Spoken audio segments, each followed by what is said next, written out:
hơn nữa. Mình là có chung tao nữa. Chứ chăm mà.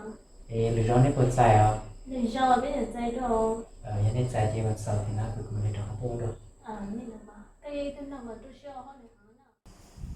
Rồi xe hơi đi là đây, thân thân đầy nhẹ. Cứ nhắc cho họ, nó không là bên chân nó. Nhưng mà tôi cần là chuyện đấy xí. Như thế ta là ta sử dụng họ. Lúc nào thử tao đầy nhẹ nó.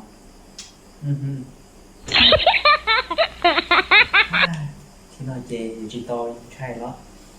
Chứ không hiểu cái nó cho. Ôi rồi mình nhận đủ số. Mình nhận cái sao.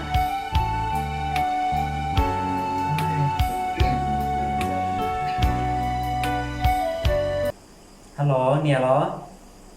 Nhớ. Đi thu anh chị nào bên nó nè. Nhớ thế xưa nè. Nếu đã chia xưa. Nó. Ở bên nó chị. Có chỉ chị muốn liều tế sao. Có bỏ mất gì nữa. Nè của chuyện mua mình chỉ thế mà. Thế sao sợ sợ của. Nhưng thì chỉ mua chị có tí ở xa hoa mẹ anh tôi nó có trả tiền cái chị mua nha rồi rau rồi món nọ. Cái lên mà nè, trả chỉ nên là tôi chỉ muốn nghe theo những cứ nên nó lên tên sát sát này có cái bốn như chị chắc bây giờ rau cho nên nó tê tê ở đây cho nên hồi cả liều phát xa được của. Nhớ về chị đó chị tôi chỉ muốn chị xí ha cho xí bên cái ấy chị ở bên nói là tôi nhiều rau chị tại đây tôi khó rau mà tôi bên gì á chị cũng nói đi sai không tốt được tôi.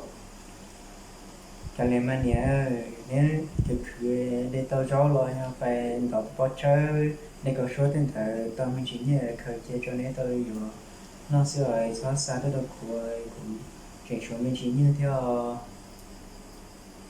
Ôi đi chạy để có chẳng muốn nhớ đâu có cứ nhớ chờ chỉ tôi sao tôi có liền nè. Thì anh tụi nó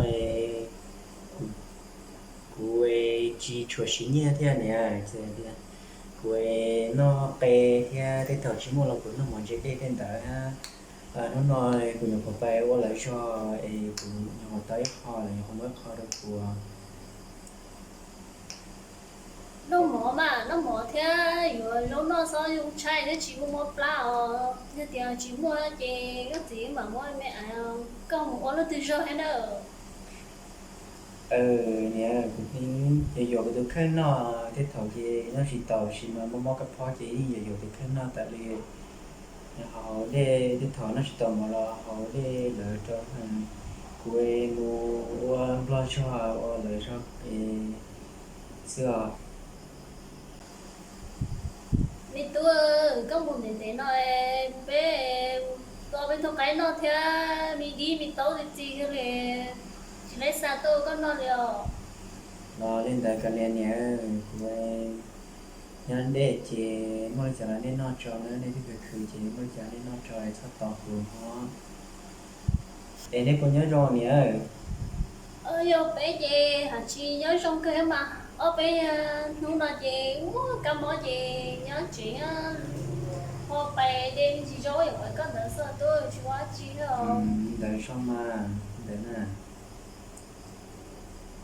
vậy tôi là để cho nó cơ nhỉ. Chị có thể biết là vô có phải biết theo hết thì chỉ mua chị lo lấy gì lo chị các bạn lo sẽ bé nào bé vô có cơ theo. Muốn mua cái món khẩu vị lo chỉ to cái nó cái món trong thì cùng mình lo Chanel nhỉ.